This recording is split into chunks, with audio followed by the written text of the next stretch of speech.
anaknya divaksin BCG, masih baby, kok sampai bolong ya? Itu kenapa ya dok? Emang itu seharusnya begitu kah?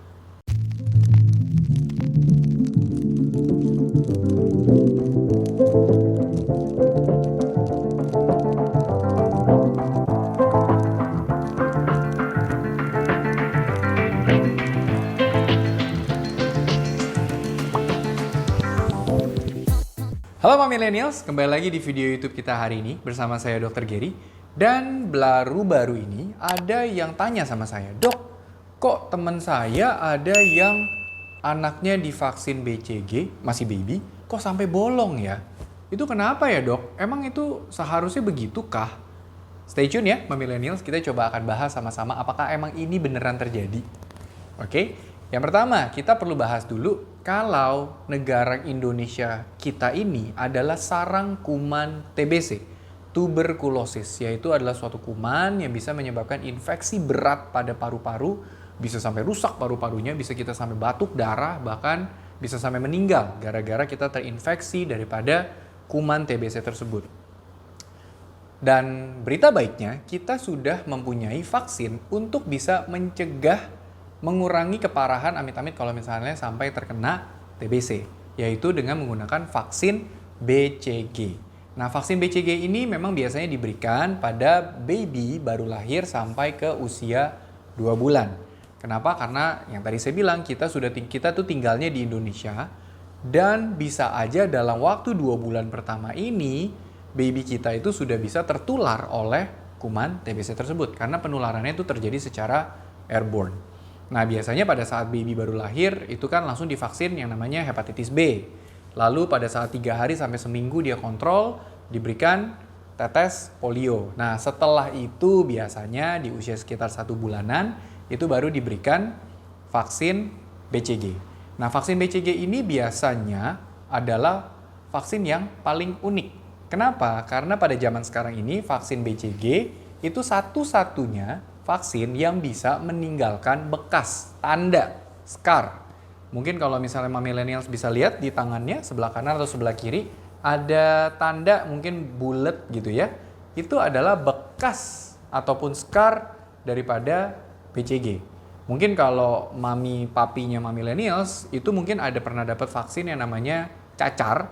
Nah, itu dulu garisnya agak lebih panjang tuh, garis-garis kayak gitu. Nah, itu juga menimbulkan scar tapi bukan BCG, itu namanya vaksin cacar. Kalau yang generasi kita nih, itu yang lahir 80-an ke atas, itu mendapatkan vaksin BCG, biasanya bentuknya bulat, kalau millennials bisa lihat. Kalau zaman kita di tangan. Kalau zaman baby-baby kita sekarang, ada yang di bahu, di tangan, ada yang di pinggang, ada yang di pantat. Tergantung dari dokternya yang mengerjakan di mana. Semuanya sah-sah aja. Nah, dan vaksin ini satu-satunya yang menimbulkan bekas karena memang disuntikannya itu di bagian kulit, bukan di lemak, bukan di otot. Harus di kulit karena disitulah yang secara penelitian itu menimbulkan efek imunogenitas badannya yang paling baik. Dok, tapi anak saya nggak ada tandanya. Ataupun saya kok nggak ada tandanya, apa jangan-jangan saya nggak disuntik dulu ya? Well, seharusnya sih kalau misalnya tidak ada tanda, memang bisa ada kemungkinan dua itu. Apakah ke-skip vaksin BCG-nya, atau memang sudah divaksin tapi tidak terbentuk. Lah, kalau misalnya tidak terbentuk, berarti gagal dong imunisasinya. No, tidak seperti itu. Jadi, yang namanya vaksin BCG, mau ada tanda maupun tidak ada tanda, itu tidak akan ada masalah. Kenapa? Karena secara penelitian, antibodinya tuh terbentuk juga kok kalau misalnya kita memang sudah mendapatkan vaksin BCG tersebut dan sama levelnya. Biasanya yang terjadi adalah kalau misalnya dokternya itu menyuntikkan vaksin BCG pada baby yang baru lahir sampai di 48 jam pertama kehidupannya, kebanyakan tanda scar BCG-nya itu tidak terbentuk. Tapi kalau misalnya yang disuntikan pada baby usia 2 hari atau lebih sampai 2 bulan itu biasanya tanda BCG-nya sih akan terbentuk gitu ya. Jadi tidak ada masalah kalau memang kita sudah yakin betul dulu kita ada catatannya kita sudah pernah divaksin BCG, mau ada tanda ataupun tidak ada tanda, itu tetap kita punya antibodinya. Oke, nah sekarang pertanyaannya kenapa sih bisa ada tandanya? Karena pada saat disuntikan di kulit, itu terjadi reaksi imun daripada badan kita yang melakukan perlawanan terhadap kuman TBC yang dilemahkan, yang dimasukkan di dalam vaksin tersebut ke dalam kulit kita ataupun kulit anak-anak kita. Nah, hasil dari perlawanannya itu menimbulkan tanda-tanda seperti jadi merah, jadi melenting, kadang-kadang melentingnya tambah gede, ada yang jadi sampai bernanah, pecah, berdarah, atau bahkan di kasus yang kita mungkin millennials pernah tahu ceritanya di sosial media, kalau sampai jadi bolong. Tapi tentunya yang terjadi bolong itu bukan sesuatu yang berbahaya. Ini hanyalah reaksi daripada antibodi kita meresponi terhadap si kuman TBC yang dilemahkan tadi itu di dalam vaksin, sehingga menimbulkan gejala-gejala atau tanda-tanda seperti yang tadi saya sebutkan. Dan biasanya kejadian ini terjadi 3 minggu sampai 3 bulan dari anak kita mendapatkan vaksin BCG. Oke. Kok tapi anak saya nggak ada ya dok gejala-gejala seperti itu, nggak sampai bolong kayak gitu? Berarti itu apa jangan-jangan salah suntik ya? Oh enggak. Reaksinya bisa beda-beda di masing-masing anak-anak. Ada yang cuman merah doang, ada yang sampai dia melenting, bernanah, berdarah, pecah sampai bolong, ataupun juga ya biasa-biasa aja gitu.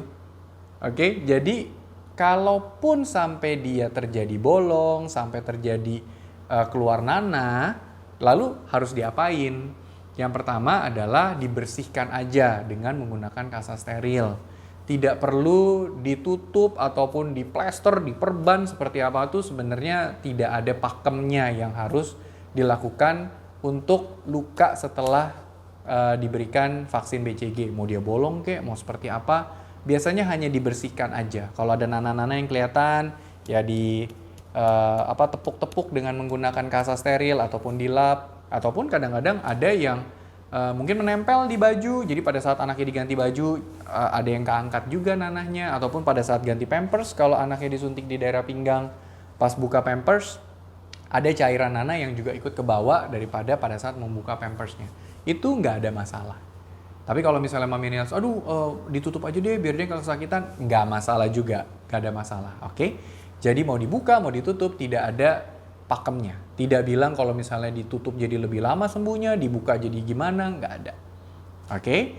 Nah, mungkin juga ada kasus di mana kalau reaksinya itu jadi berlebihan. Malah jadi timbul seperti namanya abses, bengkak kayak bisul seperti itu. Nah, itu bisa aja terjadi kalau misalnya itu sebagai salah satu komplikasi daripada vaksin BCG tersebut. Ada juga yang bisa sampai misalnya kalau disuntikan di tangan, maka ada kelenjar getah bening yang di daerah ketiak anak kita bisa sampai bengkak. Kalau misalnya disuntikan di daerah pinggang, mungkin ada kelenjar getah bening di daerah selangkangan yang bisa bengkak. Dan itu juga sesuatu yang memang bisa terjadi.